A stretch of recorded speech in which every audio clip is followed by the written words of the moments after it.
Mga kapiksman, meron tayo ditong ayusin na Mio gear. So baklasin natin yung CVT niya or panggilid kasi nag-vibrate ito mga kapiksman. At sabi pala ng customer, napagawa na nila ito sa iba.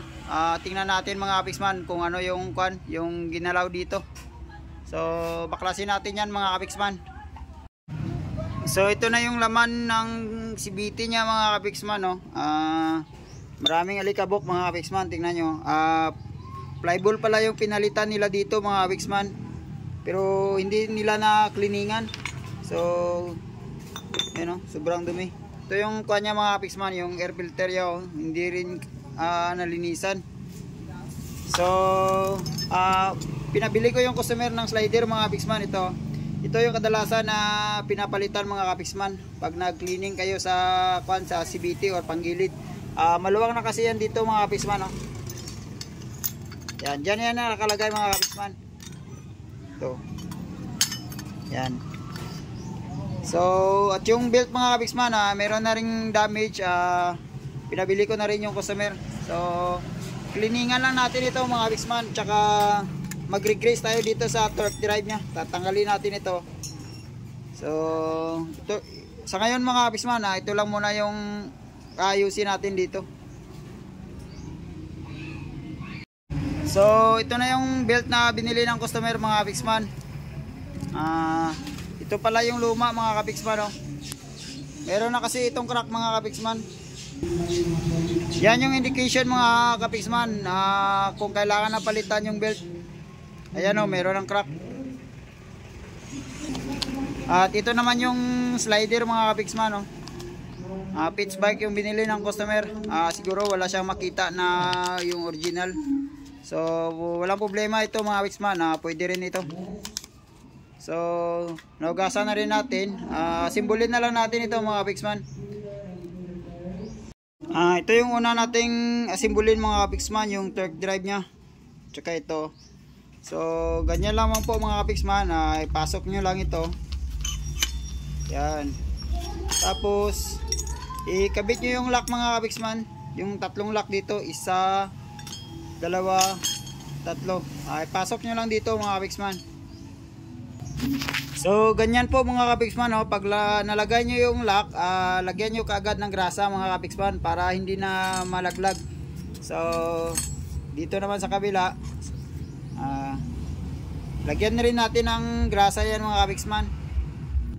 Pag nalagyan nyo na lahat mga kapiksman, nalagay nyo na lahat yung lock nya at saka nagrasahan na, isusunod nyo ito mga kapiksman, yung o-ring nya. Ingat kayo dito mga kapiksman, kasi magkaiba yung size ng o-ring nito. Yung medyo mataba mga kapiksman, dito yan sa ilalim, oh. Dyan yan.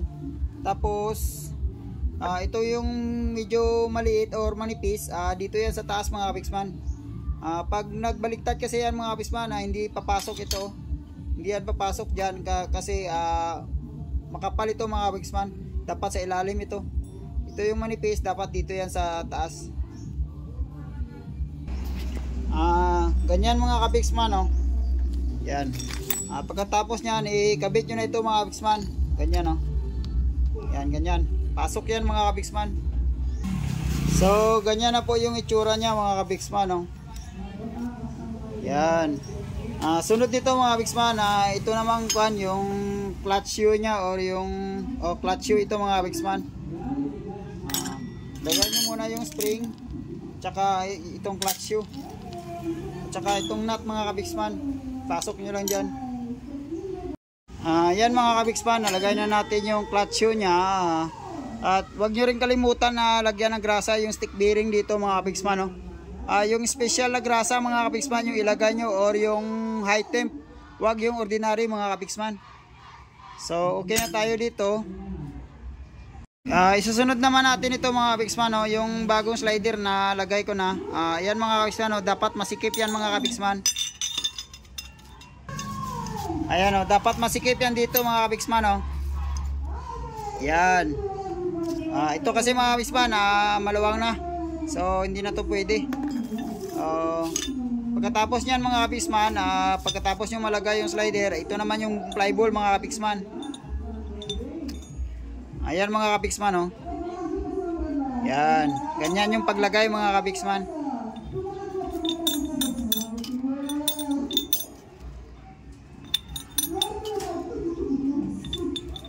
Tsaka takpan nyo mga kabiksman. Ganyan. Tapos ilagay nyo ito mga kabiksman, oh. So ganito na yung itsura niya mga kabiksman. Isalpak na lang natin doon. Sa Miyugear pala mga kabiksman, mayroon niyang spacer dito na malaki mga kabiksman, oh. Ayan, oh. Miyugear kasi ito mga kabiksman, iba yung sa M3. Yung sa M3 wala nang ganito mga kabiksman, pero may washer pa rin dito. Yan, ganyan. Pasok na natin ito mga kabiksman. So ganyan na po mga kabiksman, napasok na po natin. Isunod natin yung washer nya. Yan. Tapos natin lagay yung washer. Ito naman yung belt mga kabiksman. Dapat yung arrow naka front yan mga kabiksman. Yan. Ganyan. Tapos isusunod natin yung drive phase mga kabiksman. Ito. Yan, napasok na natin yung drive phase. At ito naman yung gear ng kick mga kabiksman. Medyo sensitive ito mga kabiksman. Dapat pagpasok nyo naka-align yan sa gear mga kabiksman, oh. Ayan, oh. Yan.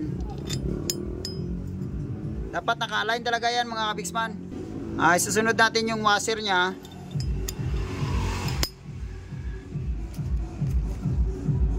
At yung nut mga kabiksman, pasok na natin. So sa paghigpit nito mga kabiksman, hawakan nyo lang itong gear ng kick mga kabiksman, para hindi malaglag doon sa naka-align na gear nya. So ayan na po yung forma nya mga kabiksman. Napasok na natin. So isusunod natin yung torque drive nya mga kabiksman. Ito yung isusunod natin mga kabiksman, oh. Yan. Ganito yung paglagay mga kabiksman, oh. Ilagay nyo muna yung belt dito mga kabiksman, oh. Hatakin nyo lang ito mga kabiksman, oh, paikot papunta dito sa clutch nya. Ito hatakin nyo lang papunta dito para papasok yung belt mga kabiksman. So ayan na mga kabiksman, isusunod natin yung wing bell nya. Ito.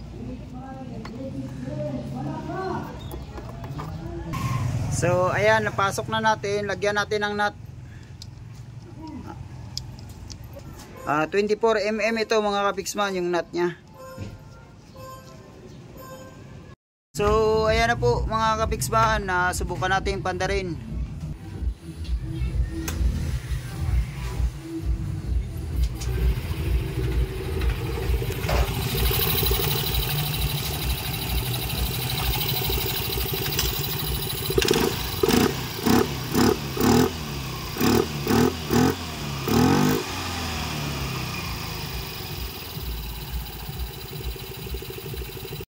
Ayan mga kabiksman, nakabit na po natin yung cover nya. Sunod naman natin ito mga kabiksman, oh. Yan. Tapos ito mga kabiksman, oh. Bago natin ikabit yung air cleaner dito at yung takip nya. So yan na po mga kabiksman, nakumpleto na po natin ibalik yung pyesa nya. At subukan natin i-test drive mga kabiksman kung vibrate pa ba. So na-test drive na natin mga kabiksman. So far smooth naman yung takbo niya mga kabiksman.